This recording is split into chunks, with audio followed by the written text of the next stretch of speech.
Hi guys, welcome to Geeks for Geeks. My name is Radhika and today we are going to discuss how to learn a new language. Now, when it comes to learning a new language, a lot of people, especially students, struggle a lot with finding the correct path, the correct approach to start learning a language, or even if they have started to move ahead in the right direction.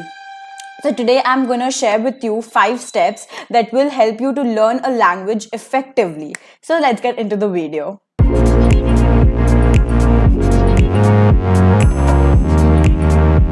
First and foremost thing is to choose the right language for you. If you have a particular goal set in your mind, such as you want to go into web development and that is why you are learning programming, then you can start with JavaScript or PHP.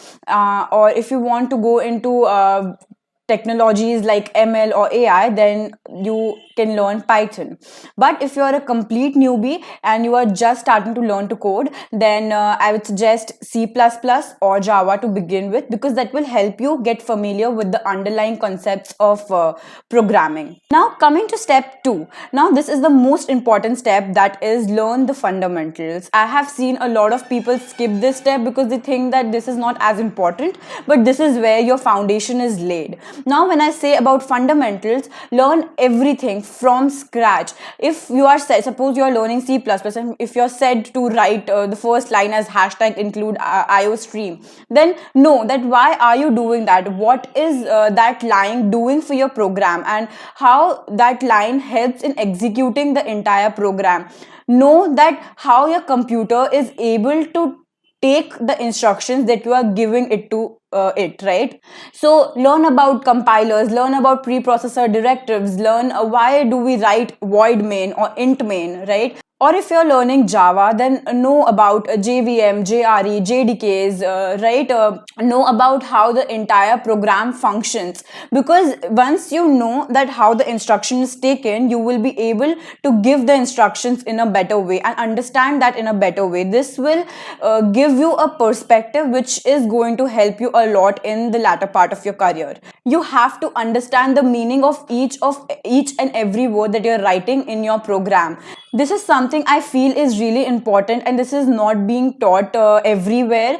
So when you are clear with your fundamentals, when you know that how your program is working, how the computer is able to execute your program, know about all the basic stuff that is required to write code, such as syntax, IDE, that is again a very important thing, that which IDE to use. Then know about keywords, operators, loops, and all the basics of the coding language that you are learning. Next, now as we are done with a basics and we have some perspective and some idea about the language, we have to move to the third step, that is learning the advanced topics. Now, how are you going to learn the advanced concepts? Are you just going to read the theory and do the very simple sample programs that they show with the concepts? No, that is not the right way. You are going to forget that, and you are not going to even understand those concepts properly.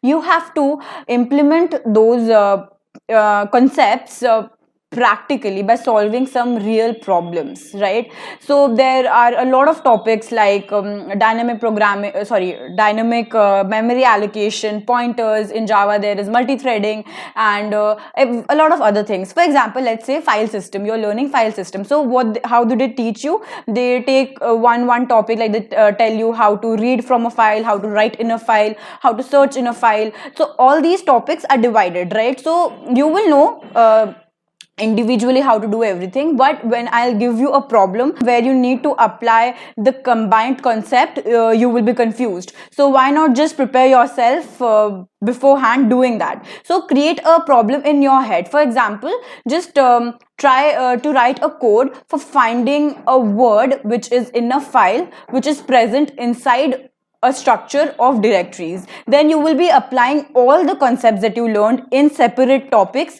in one single problem. So you will be able to understand the concept in a much better way. So this is where you have to learn and apply simultaneously. You cannot just separate these steps. So you have to practice and you have to learn. while practicing you learn actually. So how will you practice? Try competitive coding, try to contribute in open sources, or just try to solve problems from whatever problem you can make in your own head. Once you are done with this entire process, you will have a good amount of knowledge of that language, and you will I believe have a good grasp on that language as well. After all this is done, you have to come to step number 4, which is again very important, and this is eventually what you have to do: build projects. So what is the entire motive of learning a programming language? It is not to excel in competitive coding. The programming was made to make life easy, to make products which will help people ease their tasks, right? So build products, build very simple minor projects, and then go to major projects. So do something good with whatever languages you have done, and that will help you to understand the language in depth, right? So, and what projects do you want to build when you are a beginner? There are a lot of project ideas available on internet. There are a lot of articles about it on Geeks for Geeks. I will try to link some of the videos or articles in the description down below, so that you can go and check that out. If not that, talk to your seniors, talk what kind of projects they built, and then take an idea from that. But this is a very important step which you should not skip, is to do something with whatever you have learned, because just learning it is not going to get you anywhere. You have to apply it, you have to use your knowledge. And the last step would be to share your knowledge. A very popular Hindi saying goes like "Gyan baatne se badhta hai," which actually means that knowledge increases through sharing. So when you share your knowledge, when you actually go and try to teach someone else what you already know, you tend to learn about the topic very well. You tend to dig deep into that concept, so that you are able to solve all the doubts that the other person is going to have, and that in turn is going to increase your knowledge, your understanding about the concept. Luckily, there are a lot of platforms available for us, like LinkedIn, YouTube, blogging, or just go and share your knowledge with your friends. Try to study in groups and solve each other's doubt, and that is going to help a lot in understanding and learning the subject better. So these are the 5 steps that I believe is very useful if you follow them to learn a new language very effectively. So now let's address the most important question, that where I should be learning from. There are a lot of free resources available on internet, as well as there are a lot of paid courses. So what I believe is the real difference between the paid and the unpaid is that the paid courses give you the proper structure of the course, and also what you should be learning, how much you should be learning, and in what time you should be able to complete the thing, right? So they give you a proper timeline, as well as there is the advantage of doubt clearance. Like if someone is teaching you, then you are able to ask your doubts directly to them.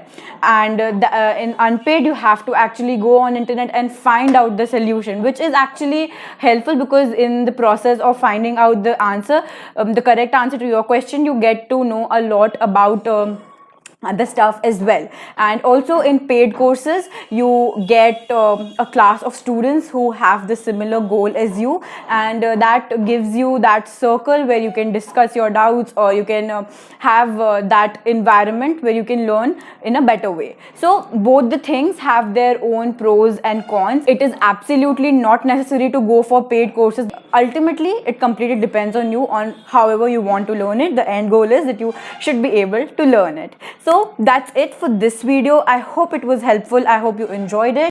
I will be back with another video very soon. Till then, bye bye.